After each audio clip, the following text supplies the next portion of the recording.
Welcome to our channel. இந்த வீடியோவில் நம்ம எதை பற்றி பார்க்க போகிறோம்னா, முன்பதிவு செய்த ரயில் டிக்கெட்டை எப்படி கேன்சல் செய்யலாங்கிறத பற்றி இந்த வீடியோவில் பார்க்கலாம். அதே போல் கேன்சல் பண்ணால் எவ்வளோ அமௌண்ட் நம்மளுக்கு ரீஃபண்டாக வரும் அப்படிங்கிறதையும் இந்த வீடியோவில் பார்க்கலாம். அதுக்கு முன்னாடி நம்ம சேனலை சப்ஸ்கிரைப் பண்ணாமல் இப்போ தான் பார்க்குறீங்கன்னா மறக்காமல் நம்ம சேனலுக்கு சப்ஸ்கிரைப் பண்ணிடுங்க. வாங்க வீடியோக்குள்ளே போகலாம்.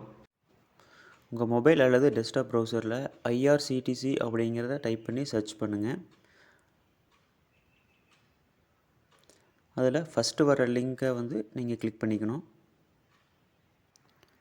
நெக்ஸ்ட்டு லாகின்கிற ஆப்ஷனை கிளிக் பண்ணி உங்களுடைய யூசர் நேம் மற்றும் பாஸ்வேர்டை கிளிக் பண்ணிவிட்டு கேப்சா கொடுத்துருப்பாங்க. அதில் என்டர் கேப்சாவில் கேப்சாவை டைப் பண்ணிவிட்டு சைன்இன்கிற ஆப்ஷனை கிளிக் பண்ணி உள்ளே போகணும்.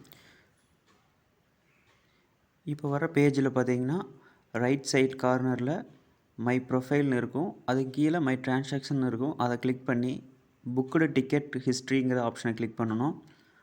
இதில் நீங்கள் கடைசியாக டிக்கெட் புக் பண்ண டீட்டெயில்ஸ் உங்களுக்கு ஷோ ஆகும். அடுத்ததாக கடைசியாக டிக்கெட் புக் பண்ணது ஆப்ஷனை கிளிக் பண்ணிவிட்டு கீழே ஸ்க்ரோல் பண்ணிங்கன்னா கேன்சல் டிக்கெட்டுங்கிற ஆப்ஷன் இருக்கும். அதை கிளிக் பண்ணணும். அதுக்கு முன்னாடி சார்ட்டிங் ஸ்டேட்டஸில் நம்மளது பார்த்திங்கன்னா சார்ட் நாட் ப்ரிப்பேர் இருக்குதான்னு செக் பண்ணிவிட்டு வர்ற மெசேஜை ஜஸ்ட் ரீட் பண்ணிவிட்டு ஓகே கொடுத்துக்கணும்.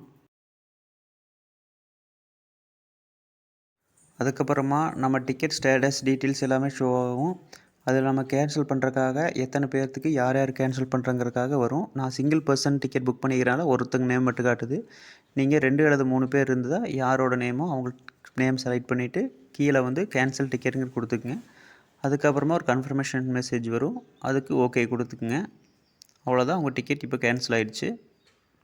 கேன்சல் ஆனதை கன்ஃபார்ம் பண்ணுற விதமாக உங்களுக்கு மெயில் அல்லது மொபைலுக்கு பார்த்தீங்கன்னா ஒரு எஸ்எம்எஸ் வரும். உங்களுக்கு அதில் பார்த்தீங்கன்னா 3 to 4 ஒர்க்கிங் டேஸில் பார்த்தீங்கன்னா உங்களுக்கு ரீஃபண்ட் ஆகும் அப்படிங்கிற மாதிரி மென்ஷன் பண்ணியிருப்பாங்க. இது எவ்வளோ அமௌண்ட் உங்களுக்கு ரீஃபண்ட் ஆகுங்கிறத பற்றி பின்னாடி சொல்கிறேன். அதுக்கான சார்ட் பார்த்தீங்கன்னா உங்களுக்கு இந்த வீடியோ எண்டில் கொடுத்துருக்கேன். இந்த வீடியோ உங்களுக்கு மிகவும் பயனுள்ளதாக இருக்குன்னு நம்புகிறேன். இது போன்ற பயனுள்ள தகவலுக்கு நம்ம சேனலை சப்ஸ்கிரைப் பண்ணிடுங்க. தேங்க்ஸ் ஃபார் வாட்சிங்.